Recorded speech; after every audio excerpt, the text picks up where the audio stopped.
You have probably heard of contact tracing through your governor, through the news, as things that need to be implemented before we can go back to normal.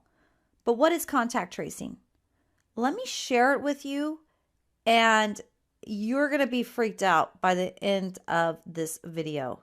Now what I did is I was very interested in this, so I went ahead and I got 2 certificates in terms of what it was to become a contact tracer. So I spent about 9 hours. We're going to wrap it up here in about 20 minutes to just give you the highlights of what contact tracing entails and how it's going to affect you, because I guarantee you it will affect you and your family. We talk about saving the lives and the livelihood of the American people and of course the life of our democracy. So in terms of saving lives, the only way we're going to have rid ourselves of this as well as open up our economy is evidence, science-based testing. Just think of the T's: testing, tracing, treatment, and isolation then when necessary, of course, with social distancing. So let's look at the main points. Now, this is if you have COVID-19. You can either be done by test or by symptoms. Now, what our contact tracers know is that you can infect 2 days before and up to 10 days after. And how you can infect people is there's 3 definitions that were given in contact tracing school. One is physical. So you're hugging someone, you are kissing them, high-fiving them. Any physical contact, you could have given it to them. If you're close, within 6 feet for more than 10 minutes, so you're talking to someone and you're within that 6 feet social distancing number, well, you could infect them then. Let's say you're more than 6 feet apart, but for a longer time. At this point, you're thinking movie theaters, airplanes, trains, restaurants. So maybe not direct contact with somebody, but they're in the vicinity of the area for longer than 30 to 40 minutes. Now, what's going to happen is once you get a test that is positive, it goes to a tracer, and that tracer is going to do some research on you, find out a little bit about you, and give you a call. Now, they're going to tell you that you tested positive and that you need to be isolated for a minimum of 10 days on the onset, and it has to be within no fever for 3 days. So if you're on day 9, but you still have a fever, you need to add another 3 days until your fever is cleared. And by isolation, I mean total isolation. This is nobody near you.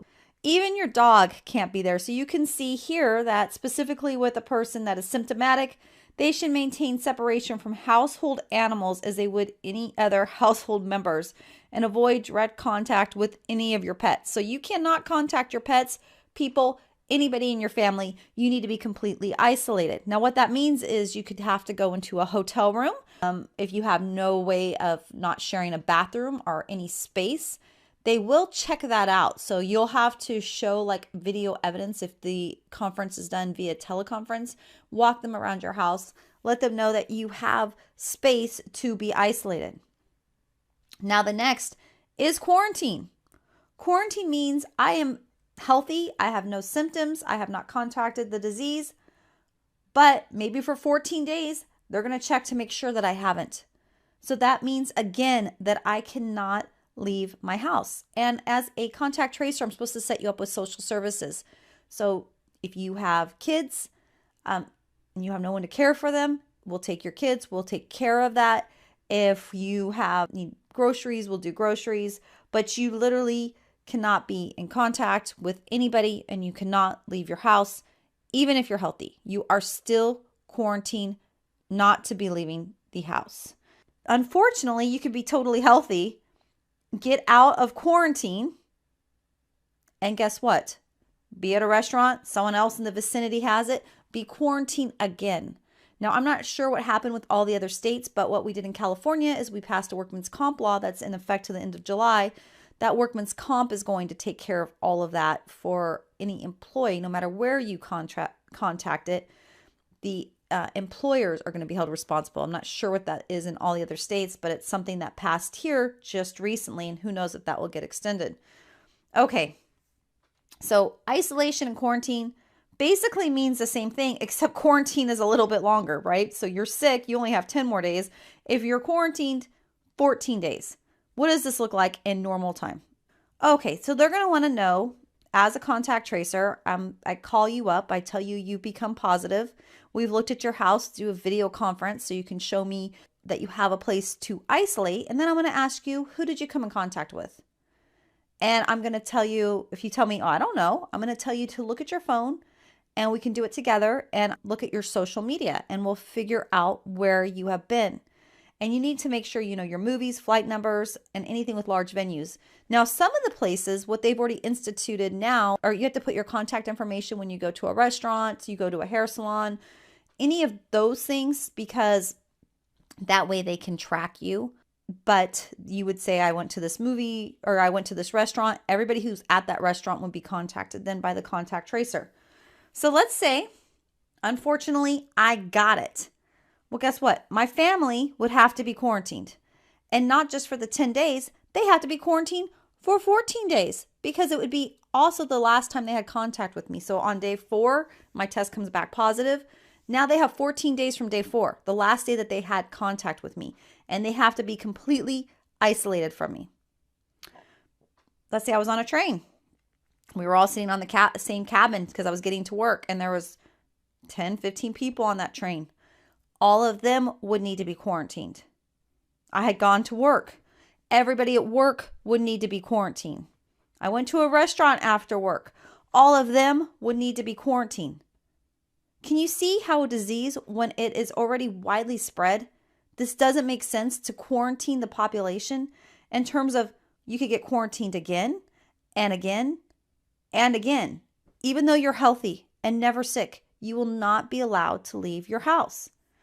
Now, you've been hearing that this is all voluntary. You'll hear it throughout the speeches. I've listened to a lot of governors. I'll put on the Washington governor really quickly so you can hear him say, oh yeah, they'll follow it. But let me show you, before I do that, a couple of the documents that are out there. This is right on his website. He's already rolled out the plan. And basically you can read this. Request for voluntary quarantine. This is for somebody you're the legal guardian at. It tells you to go and remain at the address by the date and time. And then I love this. It is very important that you comply with this request for voluntary quarantine. Remember, I'm not sick. Nobody's sick. Your health and the health of others depend on it. If you do not comply with this request for voluntary quarantine, we may use a detention order enforced by the police to assure your compliance. That's the strangest voluntary request I've ever received. And then this is also on the website.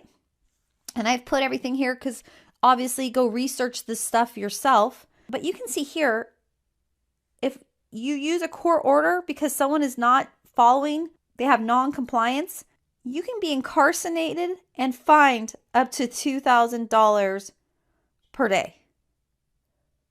Let me show you the governor. So let me show you how he's spinning it for somebody who does not follow direction. Hi, Governor. When it comes to contact tracing, how are you guys going to handle people or families who want to refuse a test or to isolate if they want to leave their home to get groceries? I know you said they can't do that. How will you make sure they don't?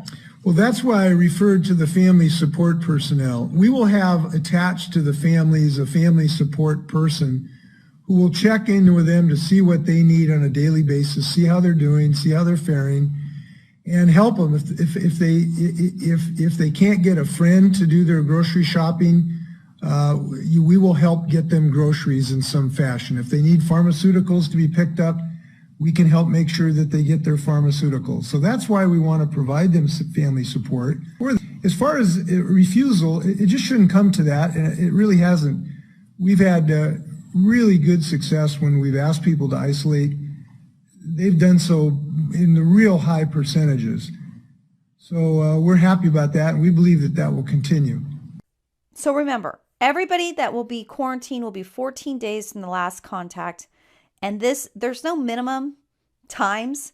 This could be indefinite. Now you're thinking, there's just no way. Like, what about my privacy? How do I have to share this information? And I can tell you, when I went through the contact tracing classes, they tout that you are doing this contact tracing for the the greater good. You are helping people not spread the disease. It is very important that people have privacy, but when it comes to the greater good, your privacy is null and void. Now, as soon as you get a positive test result, this goes directly to an electronic database. Let me tell you, I took this directly off the training website, that the isolation or quarantine can be mandated and enforced. And there's other health enforcements such as vaccines or requirements to take medicine, because you cannot risk being infected and giving it to others. When you're tested for COVID-19, you might assume that your test result will stay confidential with your doctor and the health department. After all, that's how it usually works with medical information, but we're living in unusual times. The Associated Press has revealed that across America, there's widespread sharing of medical information between health officials and law enforcement. Denver is doing it, so's El Paso County. It is law enforcement specific information that is only in our computer-aided dispatch. Jacqueline Kirby is with the El Paso County Sheriff's Office. She says addresses are flagged identifying homes of people who have tested positive for COVID-19. We get sensitive information all the time. We have cautions on addresses for a myriad of reasons, and this is just an additional layer of protection for our deputies. I want to share with you, this is just something in California, that's where I'm located, but you can read here, and I'm assuming that a lot of other states have similar things. This shows that they can, because you can see here, a threat of a communicable disease outbreak or epidemic that threatens the public health, it gives them the rights to do this. Adopt and enforce regulations requiring strict or modified isolations or quarantine for any contagious infections or communicable diseases. It takes measures as necessary to ascertain the nature of disease and prevent its spread. It can take control of the body of any living person or the corpse of any deceased. It can quarantine, isolate, inspect, and disinfect persons, animal, houses, rooms, and other property. So, based on what we have right now, I don't have any privacy rights. You can see here, this is just New Jersey. I just wanted to throw this out there because other states have laws. This was enacted in 2005.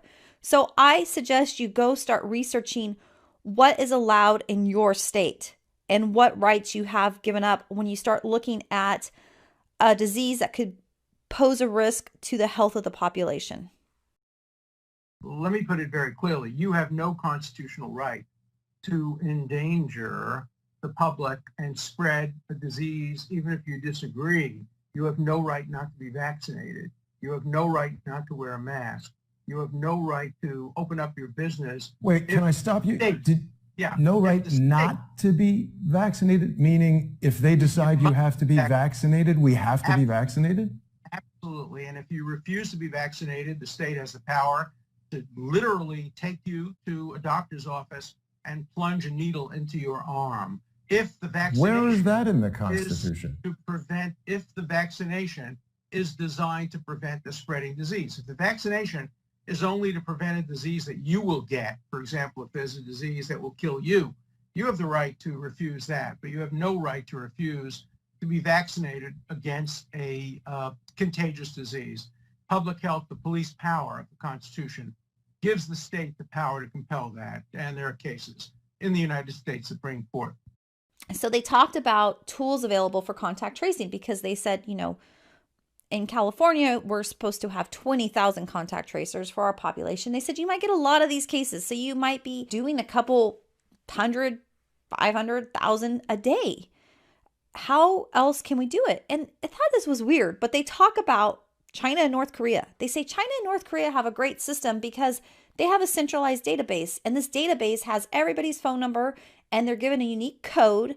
And these codes track them through GPS. So as soon as they're in contact or somebody has it, they can send a notice out to everybody and they automatically know that they've been infected. We don't have that in the USA, so it was weird that they brought that up. However, they wanted to share was a great system. They started talking about the USA and that they have smartphone apps and also that businesses should be taking information if somebody comes infected at this point until apps are more widespread. I wanted to share about apps because you've heard they're voluntary. They're voluntary. And right now in the US, there's some apps out there and we'll look at those, but they're about 2% of the people have downloaded them. And they said they need at least 50 to 70% of the population to download it to make apps effective. But how do these apps work? Well, let me share what they're doing in India. So India released an app and they said this is a voluntary app. You do not need to download it. However, get this. In order to go anywhere, you have to have the app. So if you want to get on a plane, you have to show the app that you are not under quarantine or isolation. You want to get into work, you have to show your app. You want to get on a train, you have to show your app. So they said, oh, it's voluntary. They had the most downloads, more than Pokemon Go, because guess what? You couldn't go back to life without downloading the app. Now, I also put here New Zealand's app. What they do is they give you a QR code. You have to scan that QR code to get anywhere. So if you're supposed to be on quarantine or isolated, guess what? You're not getting anywhere because your app doesn't show you're cleared.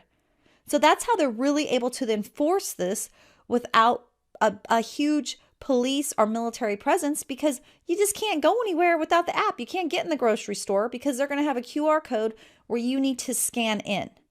Now, you may be thinking, well, do they even have that in the United States? Well, here's 4 states that already have their app ready to be downloaded. And like I said, they're at about 2% right now.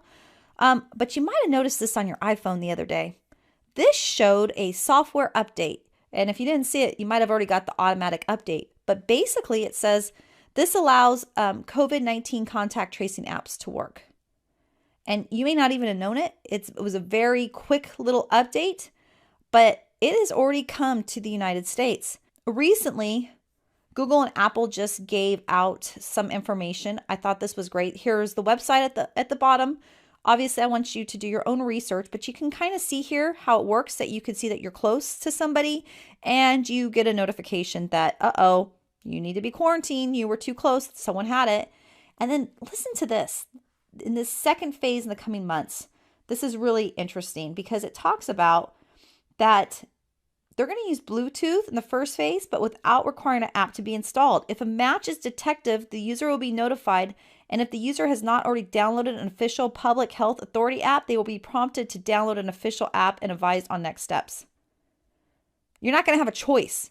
They're telling you it's voluntary at this point, but so was social distancing. And then we got locked down in our house.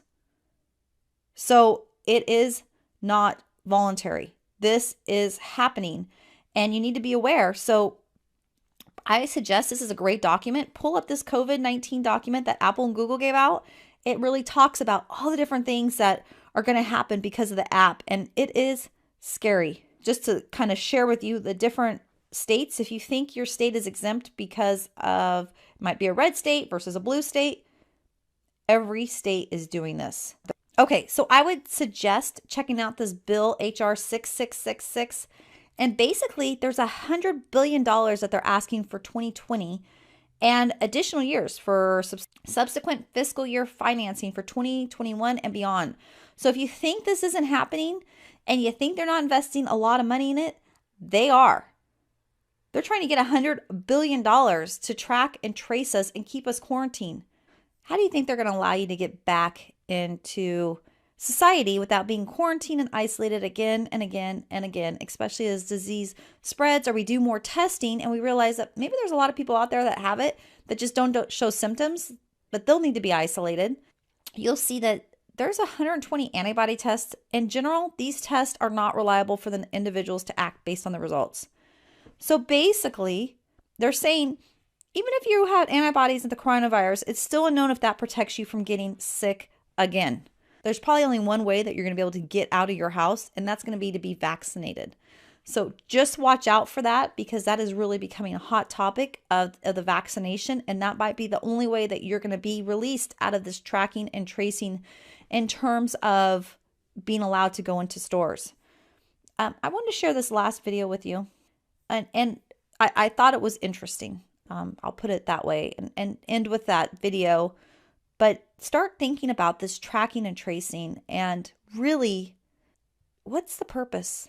It makes sense if something was small and the outbreak was small. and they could actually track and trace it. But at this point, it's so widespread. What is the value? With that, Jack Windsor, WMFD-TV, Mansfield. Governor, I'm the last question, and my question is for you. And it's going to be a very sensitive question, and I'm going to do my best to be intentional so that it's not misrepresented.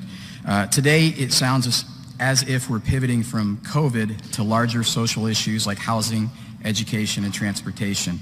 I know in past pressers we've learned about Dr. Paul Farmer and Partners in Health working with us on contact tracing. Looking at the Partners in Health website, contact tracing seems to be part of a larger social agenda for Partners in Health. The site states a vision to rectify, quote, structural violence of capitalism, which the organization sees as the root cause of things such as racism, gender inequality, xenophobia, and homophobia. Now, I'm not questioning the injustice of those things, Governor, so let me be very clear about that.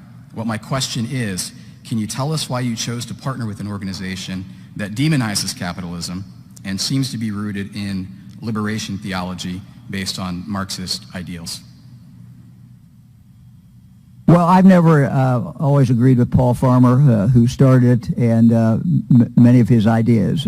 But he and the organization have had an ability to deliver health services. My wife Fran and I are very familiar with this in Haiti.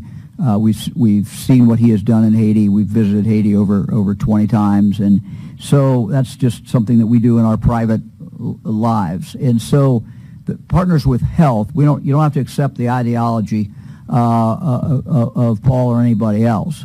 But what I'm interested in is getting things done. And they're not the ones who are doing it on the ground. People who are going to be doing it on the ground are Ohioans. But they serve as a consultant. They have done this type of work not only in the United States but around the world. They're pretty darn good at it. And so I'm going to take help from wherever I can get help and wherever I find expertise. I don't have to agree with everyone's ideology or what they think about everything in the world, and to accept that, to be able to use their help. We're in a war. We're in a battle. We're going to put the best people we can on the field. The best people are the Ohioans, but we're going to get some help from this group because they've done some of these things before.